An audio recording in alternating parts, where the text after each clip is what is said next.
లూకాసు వార్త 23వ అధ్యాయము 34వ వచనం. యేసు, తండ్రి, వీరేమి చేయుచున్నారో వీరు ఎరుగరు గనక వీరిని క్షమించుమని చెప్పెను. వారు ఆయన వస్త్రములు పంచుకొనుటకై చీట్లు వేసిరి. ఇక్కడ మనం ఆలోచన చేద్దాము. 33 నుంచి చదువుతుంది.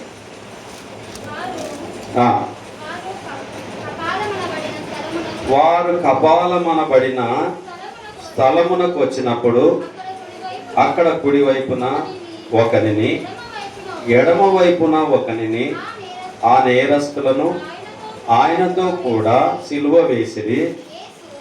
యేసు, తండ్రి, వీరేమి చేయుచున్నారో వీరెరుగరు గనుక వీరిని క్షమించుమని చెప్పాను. వారు ఆయన వస్త్రములు పంచుకొనుటకై చీట్లు వేసిరి. 38 వరకు చదువుతాయి. ప్రజలు నిలువబడి చూచుచుండిరి.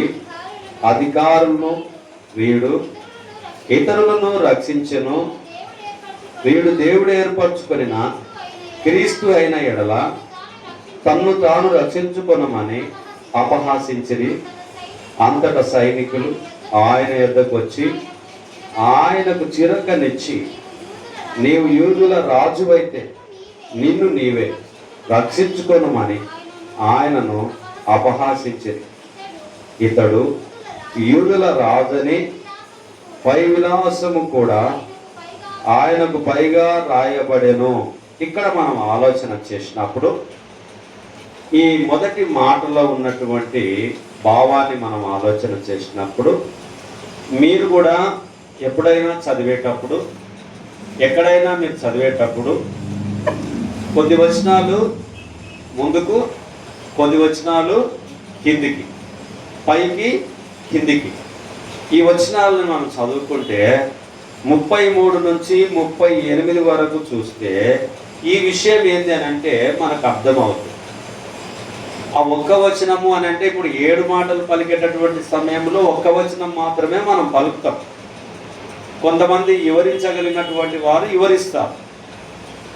ఒక మాట పలకడం వల్ల ఏమవుతుంది మనకు అంటే, ఈ క్రింద ఉన్నటువంటి వారికి అది అర్థం కాదు. ఆ ఒక్క మాట అర్థము కాదు. మీరు ఎక్కడైనా చెప్పేటప్పుడు, మీరు ఎక్కడైనా చదివేటప్పుడు మీరు బాగా దృష్టి పెట్టుకొని ఉండాల్సినటువంటి విషయం ఏంటి అని అంటే, 33 నుంచి 38 వరకు ఈ మొదటి వచ్చిన భాగం ఉంటూ ఉన్నది కాబట్టి అది మీరు ధ్యాస పెట్టుకోవాలి. వాటి ప్రకారంగా మీరు ఇంట్లో ఉన్నప్పుడు అన్ని చోట్ల మీరు చదువుకునేటటువంటి వారిగా ఉండాలి. ఈ 23వ అధ్యాయము మరి 34వ వచనాన్ని మనం చూసాము. ఈ 34వ వచనంలో మనం చూసినప్పుడు ఏం కనిపిస్తుంది అంటే క్రీస్తు యొక్క విధేయత కనిపిస్తూ ఉంది. మొట్టమొదటి ఏం కనిపిస్తుందమ్మా? క్రీస్తు యొక్క విధేయత కనిపిస్తుంది, అంటే తగ్గింపు స్వభావం కనిపిస్తూ ఉంది.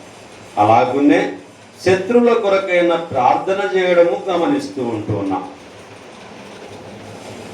అలాగునే క్రీస్తు మధ్యవర్తిగా వచ్చిందనేటటువంటి విషయాన్ని మనకు అర్థమవుతుంది. మనుషుల అజ్ఞానత గురించి కూడా ఈ వాక్యంలో మనకు కనిపిస్తుంది. అంతేకాకుండా కీడుకు ప్రతిగా యేసు ప్రభు వారు ఏం చేస్తున్నారు? మేలును చేస్తూ ఉన్నారు. కీడుకు ప్రతిగా మేలును చేస్తూ ఉన్నారు.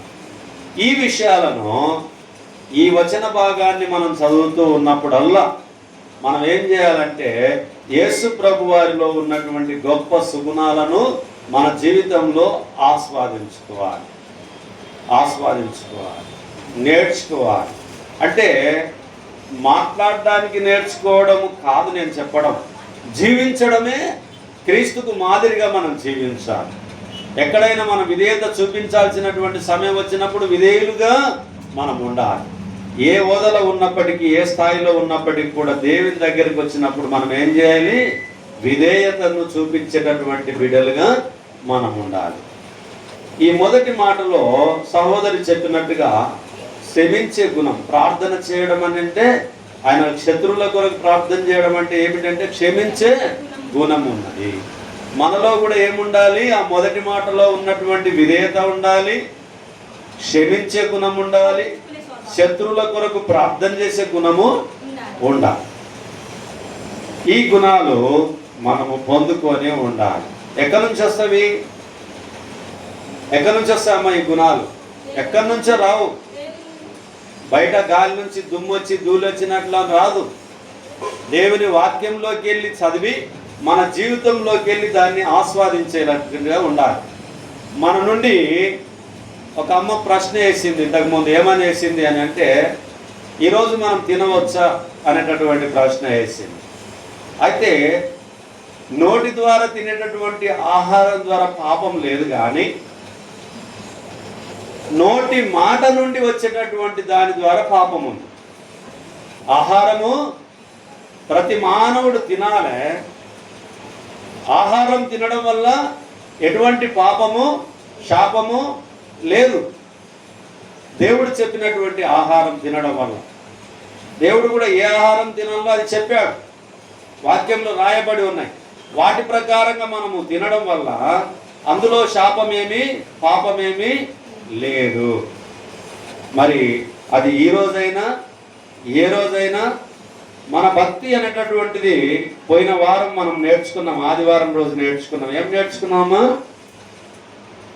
భక్తి అనేటటువంటిది ఒక్కరోజు ఉండేది కాదు. ఎన్ని రోజులు ఉండాలి? ఎన్ని రోజులు ఉండాలమ్మా? 365 రోజులు భక్తి ఉండాలి. జీవితాంతం ఉండాలి. మరణం వరకు నమ్మకంగా ఉండాలి. ఆ మరణం వరకు నమ్మకంగా ఉండడం వల్ల మనకు చాలా క్షేమం ఉంటుంది, చాలా సమాధానం ఉంటుంది, మనకు నెమ్మది ఉంటుంది, మనకు మనశ్శాంతి ఉంటుంది. కాబట్టి ఈ మొదటి మాటలో ఉన్నటువంటి విషయాన్ని ఏం నేర్చుకున్నాం మనము? చెప్పాలి మీరు అలా. విధేయత, అమ్మా, క్షమించే గుణము, శత్రువుల కొరకు ప్రార్థన చేయడం. ఈ 3 విషయాలను మనం గుర్తుపెట్టుకోవాలి మొదటి మాట.